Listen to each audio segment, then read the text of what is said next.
Alright, that is it. Alright, so I'm gonna drag this over here real quick. Of course, Welcome this is to the the game video now. Holy cow, that 2025-2026 is loud. VIQC Robotics Competition. And this year's game, Mix and Match. Mix and Match is played on a 6-foot by 8-foot field by two teams, red and blue, working together to score points by stacking game elements and placing those stacks in goals to boost their value. Alright, so they've still There are not two types released of game the... objects, pins and beams. Pins are 116 millimeters tall and 80 millimeters in diameter. Beams are 251 millimeters long by 124 millimeters wide by 50 millimeters tall. 18 pins and 2 beams start on the field, with 4 additional pins on starting posts. Each robot must begin the match with 1 pin of their color as a preload. 12 pins are reserved for human loaders and can only be introduced by contacting a load zone of the same color. Mix and Match is a game of stacking and strategy, where a single object can dramatically alter the score at any time. A game object on its own is worth 0 points. A stack is created when one object is placed on top of another. Once a stack is created, no matter its location on the field, it is immediately worth points. Each connected pin in a stack is worth 1 point. However, teams will receive bonus points for stacks consisting of more than one color. For example, a stack that is a mix of 2 colors is awarded 5 bonus points, and a stack that is a mix of 3 colors is awarded 15 bonus points. Stacks consisting of only one color receive no bonus points. Okay, so... Teams can move their stacks into any of the 6 goals around the field. There are 2 triangle goals, 2 square goals, a floor goal, and a standoff goal. Each goal has a color that matches one of the 3 pin colors. If the color of the bottom pin in the stack matches the color of the goal, that stack earns more points. There are many variations of a stack. For instance, a stack can consist of just pins, or a combination of pins and a beam. A connected beam in a stack is worth 10 points. Beams are not color specific. Rather, beams are a wild card and take on any color that is not currently part of their stack. For example, in this 2-pin stack that is a mix of 2 colors, an added beam will act as the 3rd color, red, and make it a stack of 3. Each stack using a beam, regardless of its location on the field, will also receive the same scoring bonus as a stack of the same size that is placed in a matching goal. Remember, in Mix and Match, strategy is key. High-scoring stacks can go even higher by utilizing the standoff goal in the center of the field. This configuration, including 6 pins and 1 beam, contains 3 stacks and is worth 91 points. When placed on the standoff goal, an additional 10 points will be awarded for every stack. There are 3 ways to play in the VIQC Robotics Competition. First, 2 teams will collaborate in 60-second teamwork challenge matches, working together to maximize their collective score. Each of these teams consists of 2 drivers and 1 loader. Alright. So I think that's pretty much it there. So the game manual, of course, will be out in just a second. It should be out hopefully here in just a few minutes. Yeah, it should be out hopefully just a few minutes. This is definitely interesting though, because see now, my first thoughts immediately are of where did that go? Vex Skyrise style bots. Like looking at this, it's pretty much almost the exact same thing. You know, with stacking. See now, let me just silence that real quick so I can find the. Or maybe even in the zone, so we'll just kind of watch here in a sec. But as you can see, like, they kind of have the same pinhole kind of design. Now, of course, it's, you know, a lot smaller pieces, but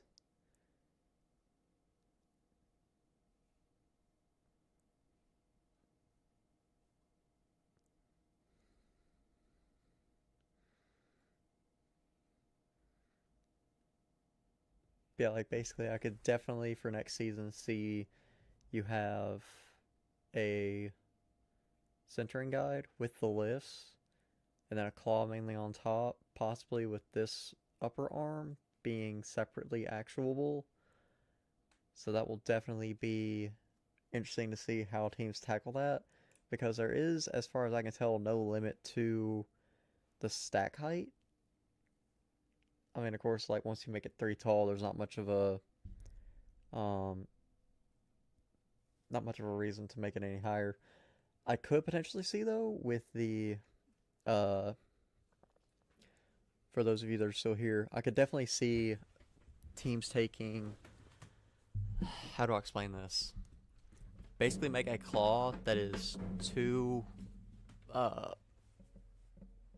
two of the game pieces tall, and then if you're able to grab that and then swing your arm over the top, that's how you could turn them upside down instead of having to separately just take your claw itself and rotate it in place. And that would also help with the, sorry, my dog is kind of wanting pets and stuff right now. But could you please, thank you. But I definitely think that could be helpful, especially kind of like the Vex in the zone style. I could also possibly see to where like the bot kind of holds the stack in the center of itself, like this. Yeah, to where see here, the bot kind of holds the stack within itself, and then it could just take it on top, and that would keep the stack stable until you could, of course, offload it. Especially if you're holding the base plate in order to stack on top of something, then that would give you a better, if you're able to move your claw or claws in order to better mount pieces on top of the base plate, then that could be the way that you possibly place the base plate at the very end on top of the stake. So that is definitely interesting to see. So yeah, just initial thoughts. This is exactly what I think of because it is very, very similar to what you're doing here. Especially because this bot here is a basic lift bot for the most part, kind of forklift style. So yeah, of course, you know, your two, you of course have your two motors required for your drivetrain, then you have your motor for your lift, and then motor for your claw to actuate it, although I could see teams, of course, using pneumatics for that.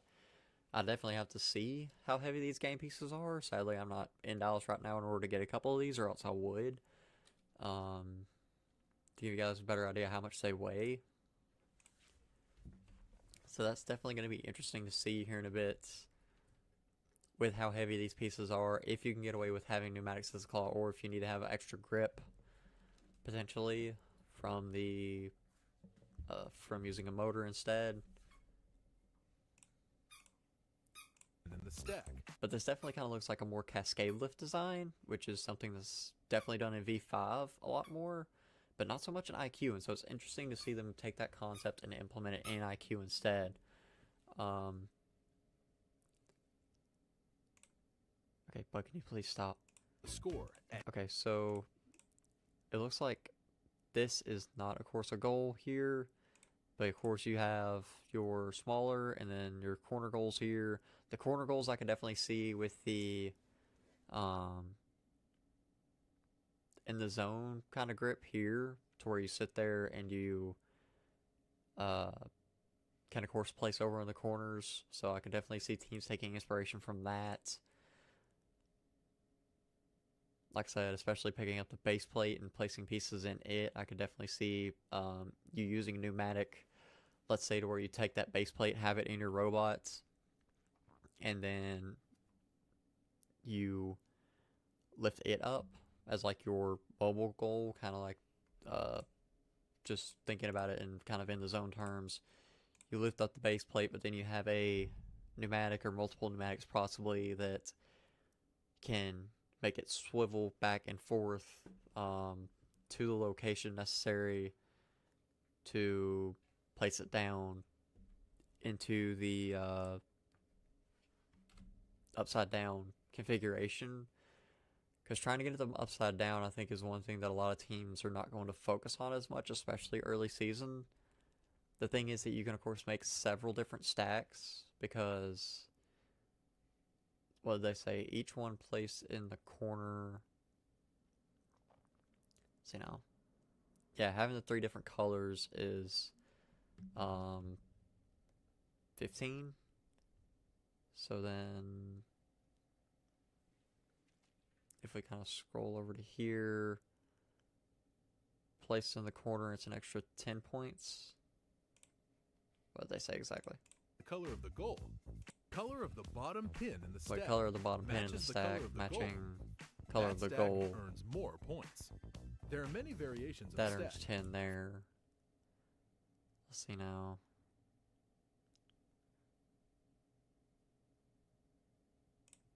But yeah, like, let's say that you're currently carrying the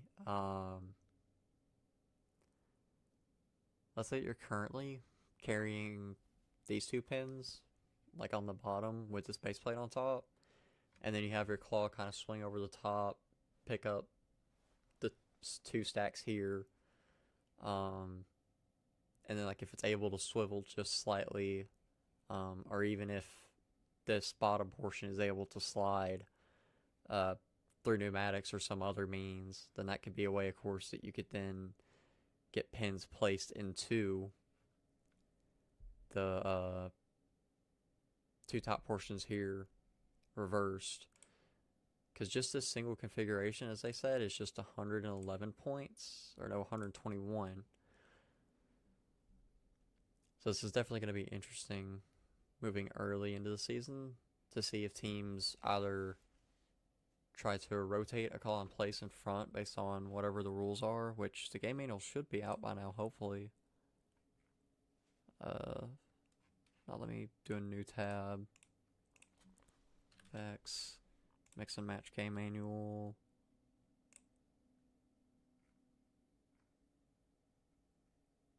Okay, looks like they have still not released. Yeah, they've still not released the game manual yet, and I'm trying to wait for them to release the game manual to make any more determinations on stuff. It may be released in like an hour, though. I thought they were going to release it at the top of this last hour, but they did not. So I might have to wait just a bit. Alright, so yeah, that's kind of my initial thoughts. Until the game manual releases, there's not much more that I can go over currently. So for now, I guess, I want to thank all of you for coming and watching. I'll try to clip this last few minutes at the very end to kind of make it a lot simpler for people to watch. And so thank you very much for coming and watching. And like I said, I'll upload the last few minutes here post game video release. That way people can more easily search through the thoughts and everything. And like I said, if you're wanting to go through initial game design or robot design for this next season, check out robots from VIQC Skyrise and VIQC in the Zone. And I think that you will find some very interesting things there that will be helpful to you. Alright then, everyone. That's it, I guess. Alright. Have a good day.